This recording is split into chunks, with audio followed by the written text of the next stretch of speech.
Thank you, Mr. Chairman. Welcome to all the witnesses. Let's start with a broad question. AI is a fundamentally transformational technology, and like past waves of innovation, we don't know exactly how it's going to impact our economy, including what it's going to do to employment. One of the greatest fears that I hear from people is concern that AI is going to take their jobs and it's going to lead to fewer jobs. Mr. Giannikopoulos, what do you say to those concerns? What are you experiencing in your current job markets, and how do you anticipate AI shifting the job market in respective industries? Chairman Cruz, thank you for the question. The crisis in healthcare is real, and it's happening right now. There are around 900,000 physicians in the United States. The projected shortage of physicians by 2030 is 187,000, by 2037. The projected shortage of nurses by 2030 is 194,000. So the gap is growing. The need is there. Specifically within radiology. If you look at the attrition rate over the past 5 years, it's up by 50% compared to historical norms. Meanwhile, the projection is that imaging volume will rise by 26% in the next 30 years. So a continued growth and a continued need. Dr. Curtis Langlotz, the immediate past president of the Radiological Society of North America, recently did a task-based analysis of the work of a radiologist, and he estimated that within the next 5 years, the amount of work a radiologist will need to do could possibly go down by 33%. Yet the need for them to perform that understanding and ultimately make those diagnoses so the patient can get the care will only increase.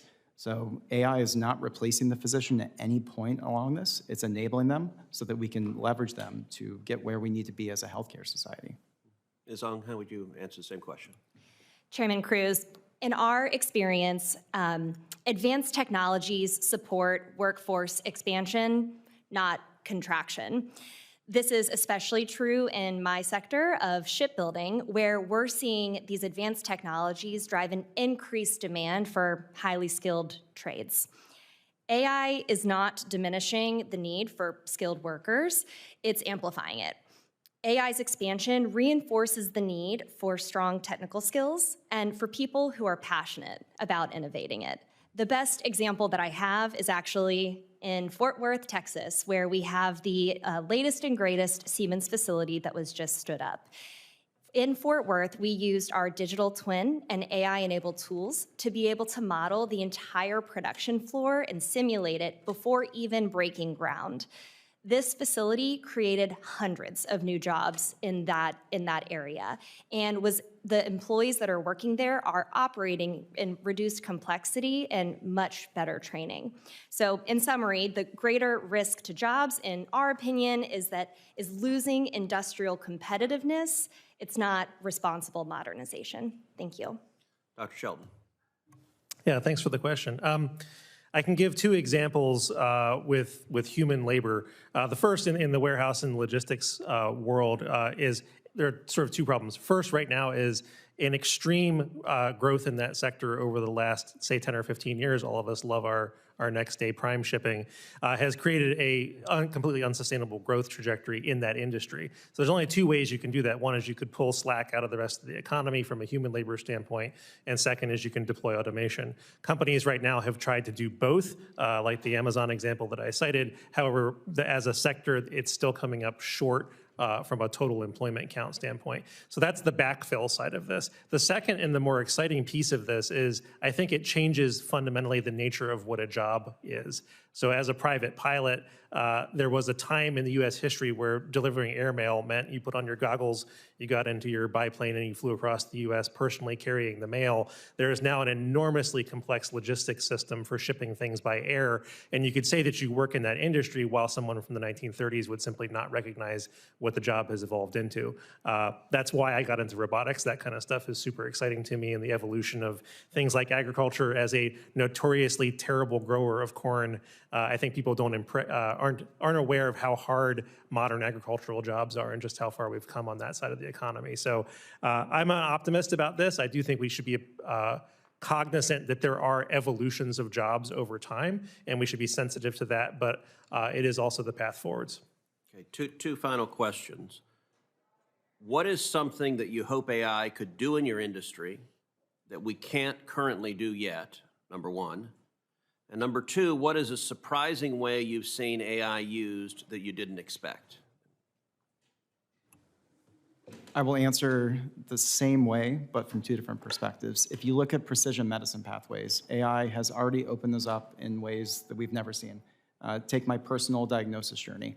It was 10 years to that, ultimately.